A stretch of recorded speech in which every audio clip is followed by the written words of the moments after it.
Hey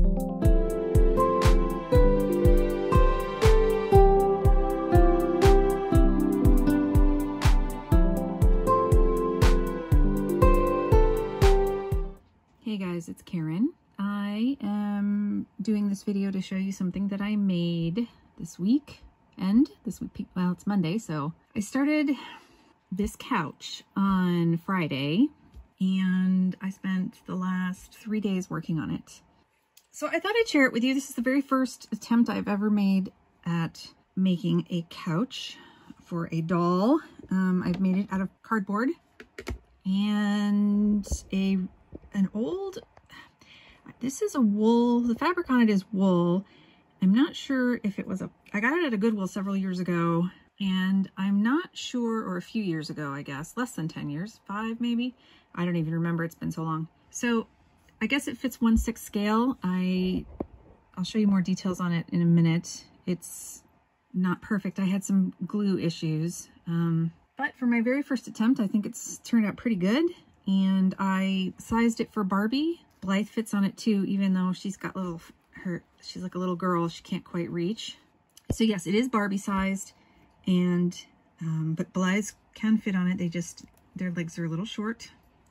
I'm gonna take the Blythe off now. This is the A-Zone Blythe, my latest girl. I will take the girls off. We'll take a look at this couch, and I'll tell you what I'm happy with and what I'm not happy with. I'll show you, if I take the pillows off, you might be able to see what I'm not happy with. Do you see this dark here? I didn't have too much hot glue, and so I was using Mod Podge to tack the fabric down first, or to I didn't want it gapping like here. I wanted it nice and flat, so I tried to Mod Podge it all down so that this would just stay permanently attached. And in most cases, it worked. I mean, it worked and it looks good, but in some areas, I don't know if it was due to me putting on too much, like here, plus now there's like hot glue garbage over there. And here you can see it. And so in some places, oh, and it was a terrible mess along these arms here. In some places it just, I don't know why, it stained it. So again, it could have been just that I used too much.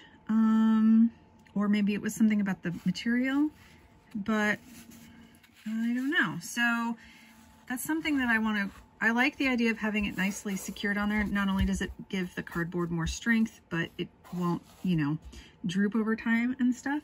But it just, yeah, it was a problem. So that was very disappointing, and I was really unhappy. I mean, on the back, nobody's going to see it, but on the arms, it was a huge problem. And so you can see here how it's stained. So I came up with the idea of recovering the arms. I had enough fabric, luckily. So I hemmed each side, and then I put it on there, but I was out of hot glue at that point. So I actually used applique pins as like studs to tack it on there. I think this could be a really cute idea if I could find, this one's not in the seam, if I could find, like as a decorative accent, if I could find different pins that have maybe a slightly bigger head. But the problem, a regular stick pin would have been, or Taylor's pin would have been good, but it would be too long. So I wanted the applique ones because they're shorter. But this actually turned out good. So the next time I and also making a curved armrest, like for a first time, I should have stayed with squares. That would have helped.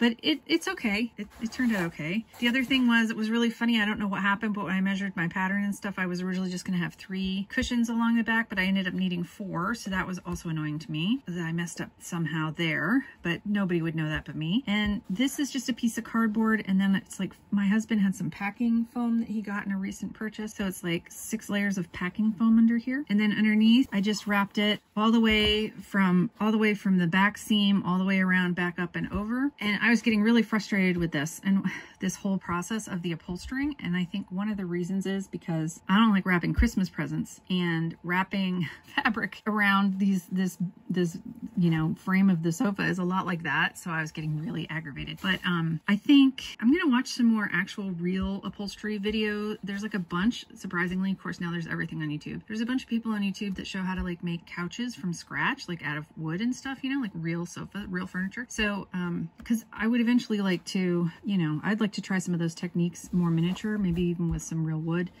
Again, then the other thing I did was I just made little boxes for the feet, and then I just wrapped them in duct tape. I was kind of going for like a more 1970s inspired grandma couch. I don't know why. It's pretty modern in its shape, but it's, you know, what do you guys think? Should I make more furniture? We get so much stuff shipped in and out of this house. So I'm going to sign off. I'll talk to you guys in the next one. And like, comment, and subscribe if you want to see me make more furniture.